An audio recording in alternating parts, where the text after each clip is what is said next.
Soap क्या होता है ध्यान से देखें। ये क्या होता है? Sodium salt of long chain of carboxylic acid.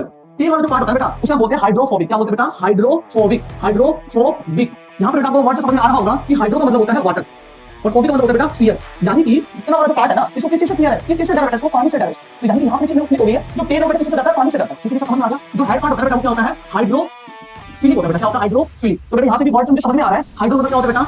Water. Philic मतलब क्या होता है बेटा? लविंग। तो यानी बेटा किसी से क्या कर रहा होगा? वाटर से। हमें सब समझ में आ गया कि सोप का स्ट्रक्चर होता है ना, उसमें दो पार्ट होते हैं, एक होता है टेल, एक होता है हेड। जो टेल होता है वो हाइड्रोफोबिक होता है, पानी से डरता है, लेकिन जो हेड पार्ट होता है हाइड्रोफिलिक होता है, पानी से क्या करता है। तो ये देखो बेटा सोप एग्जांपल क्या? सोडियम स्केल है, इसके अंदर कार्बन संख्या कितनी होती है? 17। सोडियम पाइलेट, इसकी कार्बन संख्या कितनी होती है बेटा? 15। ये बेटा ये भी सोप है और ये भी सोप है। लेकिन आपसे कभी पूछूं कि सोप को बनाने के लिए किस प्रोसेस का, किस रिएक्शन का इस्तेमाल करते हैं, तो आप मुझे बता देना सैपोनिफिकेशन रिएक्शन इस्तेमाल करते हैं। ट्राइग्लिसराइड का क्या है? ट्राइग्लिसराइड को जब हम स्ट्रॉन्ग बेस से रिएक्ट करते हैं बेटा, कार्बन कार्बो ग्लाइसरॉल और सोप। एक ट्राइग्लिसराइड है, इसकी रिएक्शन किससे कराई मैंने? एनओएच रिएक्शन करवाई, मुझे क्या मिला? ग्लाइसरॉल और ग्लूकोज का मिला, पर सोप मिल गया। इस रिएक्शन को बोलते हैं सैपोनिफिकेशन रिएक्शन। इसी रिएक्शन के हेल्प से क्या बना दिया बेटा हमने? सोप बना दिया बेटा हमने। पार्टिकल है क्या बेटा? ये ऑयल के पार्टिकल्स है। इसने क्या करा? ऑयल पार्टिकल देखा, सोप स्ट्रक्चर नहीं, सोप स्ट्रक्चर नहीं, देखो इसने देखा, अरे भैया मजा आ गया। तो अब जल्दी चलते गंदी ज्यादा चिपके। तो ये जो टेल पार्ट है गंदी चिपक गया, गंदी चिपक गया, गंदी चिपक गया, देखो सब गंदी चिपक गया। और जो हेड पार्ट है वो पानी की तरफ है। ठीक है, तो इस तरीके से स्ट्रक्चर बनाते हैं, साइकिल स्ट्रक्चर बनाते हैं। इसको बेटा क्या बोलते हैं? मेसल कहते हैं। सोप क्या बोलते हैं? मेसल कहते हैं। तो गंदी है। इसमें क्या होगा? सोप के मॉलिक्यूल्स होंगे, उस तरीके से अरेंज करेंगे अपने आप। करनी है इसमें अपने आप अरेंज करके इस तरीके से। बट इस जो आपने क्या बोला? मेसल बोला, मेसल। इस तरीके से स्ट्रक्चर नहीं है, तो इसका क्या बोला? मेसल बोला। फिर क्या लिखा? Close is agitated. जब आपने हमारे सोप में डाला, इसमें डाला मल्टी सोप सॉल्यूशन है, जब हम डालकर कपड़े से करते हैं कैसे, ताकि क्या हो? मेसल स्ट्रक्चर उस कपड़े में से निकल जाए, कहां रह जाए बेटा?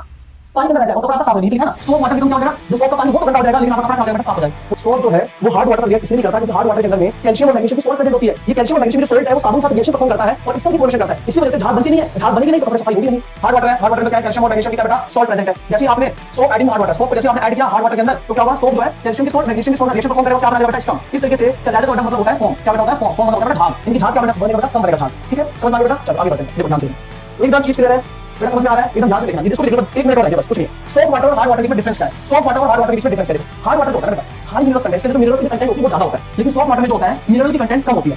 सर हार्ड वाटर के अंदर आप देखोगे कि मैग्नीशियम और कैल्शियम के आयन प्रेजेंट होते हैं, सोप वाटर के अंदर में सोडियम के आयन प्रेजेंट होते हैं। चलो बहुत बढ़िया बेटा। Soap are not so active. साबुन जो है बेटा हार्ड वाटर में अच्छे से काम नहीं करता हो, लेकिन सोप जो है सोप वाटर अच्छे से काम करता है बेटा। ठीक है, ये कैटेसिस टेस्ट होता है इसका और इसका सॉलिड टेस्ट होता है। चलो बेटा हार्ड वाटर कहां से मिलता है बेटा आपको? तो ग्राउंड वाटर ट्यूबवेल होती है, ट्यूबवेल वहां जो पानी लगती है उसे बेटा क्या बोलते हैं? हार्ड वाटर बोलते हैं। बेटा रेन वाटर जो होता है ना, जो बारिश में पानी आ रही होती है उसे क्या बोलते हैं बेटा? सोप वाटर बोलते हैं। वो sodium salt of long chain of carboxylic acid, इसे क्या बोलते हैं? सोप। लेकिन बेटा ये क्या है? ये sodium salt of sulphonic acid, sodium salt of sulphonic acid है। इसमें क्या होता है? कार्बोक्सिलिक ग्रुप होता है, इसमें सल्फोनिक ग्रुप होता है बेटा। ये डिफरेंस होता है सोप और डिटर्जेंट में। आगे समझ लें।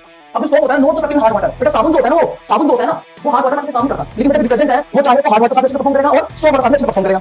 Relatively weak cleaning action. आप देखो बेटा जो साबुन है ना वो अच्छे ढंग से सफाई नहीं कर पाता है, ठीक है ना? किसी कपड़े की शरीर की, ठीक है, लेकिन यहाँ पर डिटर्जेंट जो आप देखोगे they have a strong cleaning action, यानी कि अच्छे से सफाई करता है, इसलिए झाड़ू यूज करते हैं, डिटर्जेंट यूज करते हैं। ठीक है, सोप जो होता है बेटा बायोडिग्रेडेबल होता है, यानी कि जैसे हमारे चला नीचे बैक्टीरिया होते हैं ना, बैक्टीरिया करेंगे सोप के मॉलिक्यूल्स को तोड़ देते हैं, ब्रेक डाउन कर सकते हैं, इनसे बोलते हैं बायोडिग्रेडेबल है। लेकिन डिटर्जेंट जो होता है बेटा वो नॉन बायोडिग्रेडेबल होता है, हमारे बैक्टीरिया से मॉलिक्यूल्स को तोड़ नहीं पाते हैं, यानी कि जो डिटर्जेंट है हमारे नेचर को पोल्यूट करते हैं पर ये पोल्यूट नहीं करते बेटा।